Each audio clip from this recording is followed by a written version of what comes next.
இந்த வீடியோவோட கான்டெக்ஸ்ட் என்ன அப்படின்னா, நான் ஏன் கரிஷ்மா பைக் சூஸ் பண்ணேன், நான் கரிஷ்மா பைக் சூஸ் பண்ணாமல் இருந்திருந்தால் எந்த பைக் எடுத்திருப்பேன், நான் கரிஷ்மா எடுக்கிறதுக்கு பின்னாடி என்ன பேக் ஸ்டோரி அப்படின்னு இருக்கிறத தான் இந்த வீடியோவில் நான் ரிவ்யூ பண்ணியிருக்கேன்.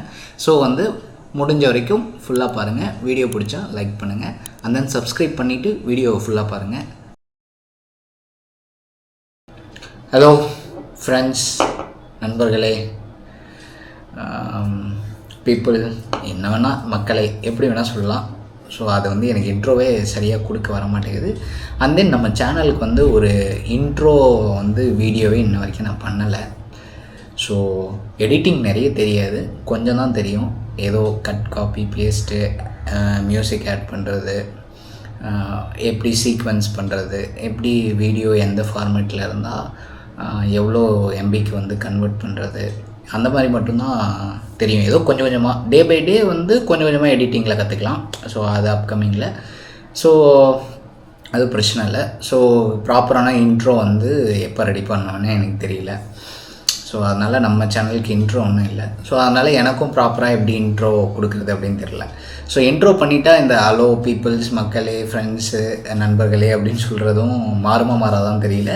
ஸோ பார்க்கலாம், ட்ரை பண்ணி பார்க்குறேன். பாஸ்ட் 2 டேஸாக ஒரு வீடியோ போட்டிருப்பேன். Like one video time labs with music அந்தபடி போட்டிருப்பேன். அண்ட் தென் செகண்ட் வீடியோ பார்த்திங்கன்னா நோ பிரேக் சேலஞ்ச் போட்டிருப்பேன். 10 கிலோமீட்டர்ஸ் நோ பிரேக் சேலஞ்ச் அப்படின்ற மாதிரி போட்டிருப்பேன்.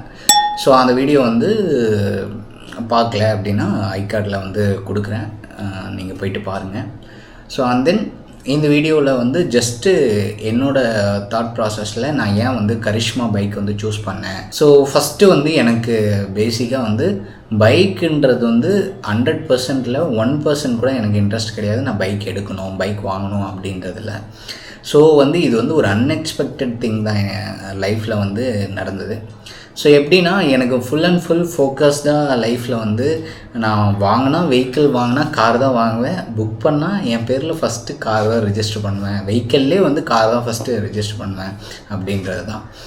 ஸோ அப்படி இருக்கும்போது பைக் எப்படி வாங்கினேன் அப்படின்றது தான் கான்செப்ட். ஸோ பைக் என்னென்னா, நான் என்னோடய நண்பனோட பைக் தான் ஓட்டிகிட்டு இருந்தேன். Royal Enfield 350. கிட்டத்தட்ட ஒரு 8 மந்த்ஸாக நாங்கள் காலேஜ் டைமில் 2017 மாடல் அது. அப்போ இருந்தே நாங்கள் யூஸ் பண்ணிட்டுருந்தோம்.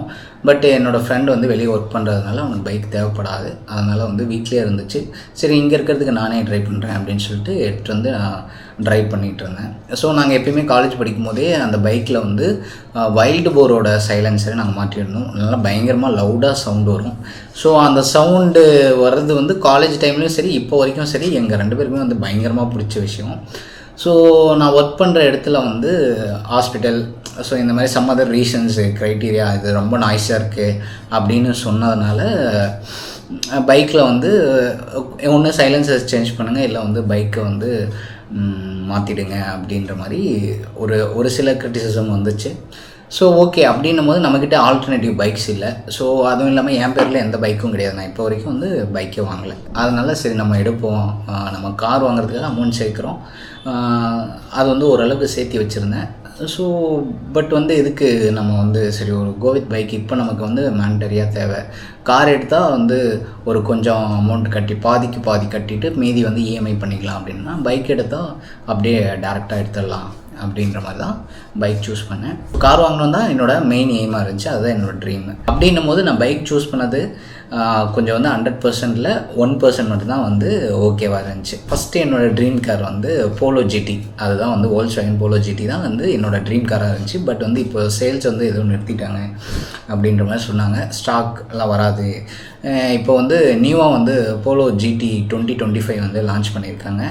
அது லைக் பயங்கரமாக 222, அதாவது 222 ஸ்பீட் வரைக்கும் போகுது அப்படின்ற மாதிரி சொல்லியிருந்தாங்க. அந்த கார் பயங்கரமாக இருந்துச்சு. பட் ஆனால் on-road price 53 lakhs.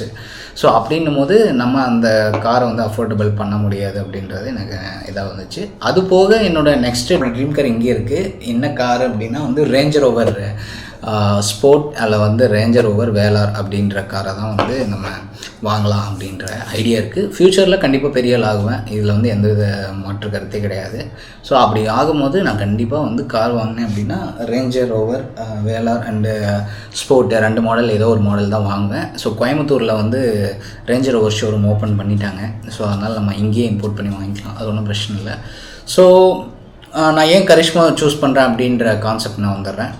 So Karishma வந்து அதுதான், நான் வந்து சின்ன வயசில் ஒரு 11th 12th படிச்சுட்டு இருக்கும்போது நான் வீட்டுக்கு போவேன். ஹாஸ்டலில் தான் இருந்தேன். வீட்டுக்கு போவேன். அப்போ வந்து எங்கள் சிஸ்டம் இருக்கும். அந்த சிஸ்டமில் வந்து ராம் ஃபால்ட்டி ஆகும், இல்லை வந்து ஒர்க் ஆகாது, ஹேங் ஆகும், அந்த மாதிரி இருக்கும். எங்கள் அப்பாவுக்கு தெரிஞ்ச ஒரு பிரதர் வந்து ஃபோன் பண்ணால் வந்து அந்த ரேமை கழட்டி போடுறதோ இல்லை வந்து அந்த பிசியை வந்து சரி பண்ணுறதோ அந்த மாதிரி பண்ணி கொடுக்கறதுக்கு வருவார். அவர் நேம் வந்து மூர்த்தி. அவர் வந்து ஃபஸ்ட்டு வந்து ஹீரோ கரிஷ்மா ZMR அந்த ஒயிட் கலர் எடிஷன் இருக்குது. ஸோ அந்த பைக் வந்து நான் வந்து இங்கே ஃபேஸ் ஆஃப் பண்ணுறேன். பட் அதே பைக் கிடையாது. ரீசெண்டாக நான் வெளியே போகும்போது அந்த பைக்கை நான் வெளியே இங்கே ரோட் சைட் பார்த்தேன். ஸோ என் வண்டியை கொண்டு போய் அதோட முன்னாடி நின்று ஃபேஸ் ஆஃப் மாதிரி ஒரு, அதாவது வந்து 2 ஹீரோ வந்து மோதுற மாதிரி, பழைய ஹீரோ ஒன்று புது ஹீரோ ஒன்று மோதுற மாதிரி வந்து நான் ஒரு ஸ்னாப் எடுத்தேன். ஸோ அந்த இமேஜை வந்து இங்கே ஆட் பண்ணுறேன். ஸோ ஹீரோ கரிஷ்மா ZMR வந்து Hero Honda brand, Hero XMR வந்து ஹீரோவோட பிராண்டு. ஸோ ஹீரோ ஹோண்டாவுக்கும் ஹீரோவுக்கும் என்ன டிஃப்ரென்ஸ் அப்படின்னா வந்து ஹீரோ ஹோண்டாவில் white, black, red and yellow இருந்துச்சு. அந்த 4 கலர் தான். கரிஷ்மா வந்த டைமில் வந்து அந்த பைக் வந்து பீக் பயங்கரமாக ஆடு, ரித்திக் ரோஷன் தான் வந்து அதுக்கு ஆட் பண்ணியிருந்தார். ஸோ இப்போயுமே வந்து ஒரு 13 இயர்ஸ்க்கு அப்புறம் வந்து சேம் பைக்கை வந்து ரித்திக் ரோஷன் தான் வந்து ஆட் கொடுத்தாரு.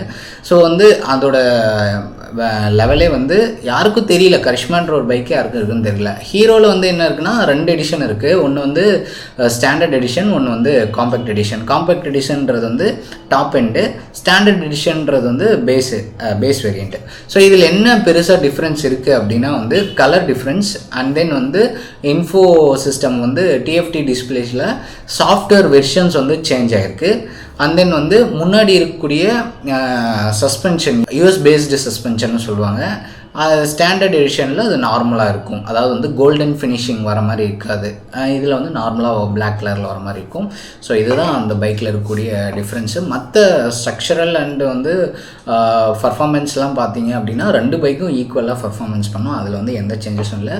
காம்பேக்ட் எடிஷனில் ஒரே ஒரு கலர் தான், இந்த ஸ்போர்ட் மாடல் இப்போ நான் வச்சுருக்க கலர் தான் வந்து காம்பேக்ட் எடிஷன். அதே ஸ்டாண்டர்ட் எடிஷன் அப்படின்னா வந்து எல்லோ இருக்குது, ரெட் இருக்குது அண்டு பிளாக் இருக்குது. இது 3 கலர் மட்டும்தான். பட் மற்றபடிக்கு வேறு பெருசாக வந்து சேஞ்சஸ் இருக்காது. ஒரு மைனர் சேஞ்சஸ் மட்டும்தான் நம்ம பைக்கில் இருக்குது.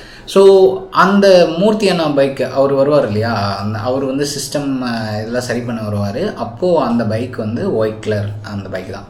ஸோ அப்படி அவர் வரும்போது பெரியவனானா நம்ம வந்து அப்போ தான் ஃபஸ்ட்டு நான் ஸ்போர்ட் பைக்கே வந்து ஸ்போர்ட் பைக் அப்போ அந்த மாதிரி டைப்பில் இருக்கிற பைக்கே வந்து நான் ஃபஸ்ட்டு ட்ரைவ் பண்ணதே வந்து அவங்களோட பைக் தான். ஸோ ட்ரைவ் பண்ணும் போதே வந்து ரொம்ப பிடிச்சி போச்சு. ஸோ நான் வந்து அந்த டைமில் வந்து ஒரு இம்மெச்சூராக வந்து பெரியவனானா நான் இந்த பைக் தான் வாங்குவேன் அப்படின்னு சொல்லி நானே என் தம்பி எல்லாம் பேசிக்கிட்டோம். பட் அன்சர்டன்லி வந்து அது ரியாலிட்டியில் நடந்துச்சு அப்படின்னும் போது அது சிங்க் பண்ணும்போது ஒருவேளை வந்து நம்ம சின்ன வயசில் ஏதோ நினைக்கிறது வந்து பெரியவனானா நடக்குமோ அப்படின்ற மாதிரி இருந்துச்சு. பட் இது வந்து எப்படி எந்தளவுக்கு வந்து பிலீஃப் ஃபேக்டர்னு தெரியல. பட் வந்து என்றைக்கோ ஒரு நாள் சொன்ன இது வந்து நீ நிஜமாயிருச்சு. ஸோ அதனால் வந்து கரிஷ்மா வந்து நான் வந்து சூஸ் பண்ணேன். அந்த இப்படி ஒரு பைக் இருக்குது அப்படின்னு தெரியும். ஸோ இன்னொன்று செகண்ட் ரீசன் வந்து என்னென்னா என்னோடய பைக் வந்து யூனிக் தான். மெயின் ரீசன் வந்து யூனிக். ஸோ எக்ஸாம்பிள் என்னென்னா அது பர்ஃபார்மன்ஸ் சரியாக ஆகலையாக இருக்கட்டும், சிசி கம்மியாக இருக்கட்டும், இல்லை எதுவாக வேணா இருக்கட்டுமே. ஆனால் ஹீரோ கரிஷ்மா XMR பைக் வந்து இங்கே ஒரு 100 பீப்புள்ஸ் பார்க்குறோம்னா அதில் வந்து 1 மட்டும்தான் பார்க்க முடியும். மிஞ்சி போனால் 2 அவ்வளோதான் பார்க்க முடியும். அதே R15 எடுத்துக்கிட்டிங்கன்னா எப்பயுமே எங்கே வேணால் பார்க்கலாம். அதே வந்து FZ எடுத்துக்கிட்டிங்கன்னா எங்கே வேணால் பார்க்கலாம். ராயல் என்ஃபீல்டு எடுத்துக்கிட்டிங்கன்னா எங்கே வேணால் பார்க்கலாம். ஸோ இந்த மாதிரி வந்து ரெண்டுமே வந்து பயங்கரமாக, இது 3மே எங்கே பார்த்தாலும் இருக்கும். ஸோ நம்ம வந்து நம்மக்கிட்ட இருக்கிற பைக் யூனிக்காகவும் இருக்கணும், யார்கிட்டையும் இல்லாமல் இருக்கணும். இப்படி ஒரு பைக் இருக்குமா அப்படின்றது இருக்கணும். அப்படின்றது தான் வந்து பேஸ் பண்ணி நான் இந்த கரிஷ்மா சூஸ் பண்ணேன். So and then third thing வந்து என்னென்னா, நான் கரிஷ்மா மட்டும்தான் ஃபஸ்ட்டு ப்ரியாரிட்டியாக வச்சுனா கேட்டால் கிடையாது. நான் வந்து ஆட்லி டேவிசன் வச்சுருந்தேன். ஸோ ஆட்லி டேவிசன் வந்து எடுத்துக்கலாம் நம்ம. ஆனால் பட் வந்து மெயின்டெனன்ஸோ இல்லை சர்வீஸோ இதெல்லாம் பார்க்கும்போது இருக்குது, அவைலபிலிட்டி இருக்குது. பட் நம்ம மைலேஜ் அந்த அளவுக்கு ஒரு அளவுக்கு டீசெண்டாக வேணும் அப்படின்றதுனால நான் ஆட்லி டேவிசன் வச்சதில் செகண்ட் சாய்ஸாக ஆட்லி டேவிசன் வச்சுருந்தேன். So okay go with like வந்து இந்த கரிஷ்மா வந்ததுனால புக் பண்ணி நான் வண்டி எடுத்துட்டேன். இதுதான் வந்து நான் மெயினாக வந்து சூஸ் பண்ணதுக்கான ஒரு நோக்கம். அண்ட் தென் வந்து ஸ்போர்ட் மாடலில் நேக்டில் ஒரு பைக் இருக்கணும் அப்படின்றதும் ஆசைப்பட்டேன். நல்ல லுக்கும் சூப்பராக இருந்துச்சு. ஸோ பார்த்த உடனே வந்து பிடிச்சி போச்சு. அதனால் வந்து நான் பைக்கை எடுத்துட்டேன். ஸோ இதுதான் வந்து நான் கரிஷ்மா சூஸ் பண்ணதுக்கான ஒரு ஸ்டோரி. இதே மாதிரி அடுத்தடுத்த வீடியோவில் என்னோடய கேமரா, என்னோடய ஸ்டூடியோ, இந்த மாதிரி இருக்கிறதெல்லாம் ரிவீல் பண்ணுறேன். So I hope you like this video. அதனால் வந்து வீடியோவை லைக் பண்ணிடுங்க. அப்போ தான் நிறைய பேருக்கு சஜஷன் காட்டும். அண்ட் தென் வந்து சப்ஸ்கிரைப் பண்ணி வச்சுக்கோங்க. இதே மாதிரி நிறைய வீடியோ வந்து நம்ம சேனலில் வரும். பாய்.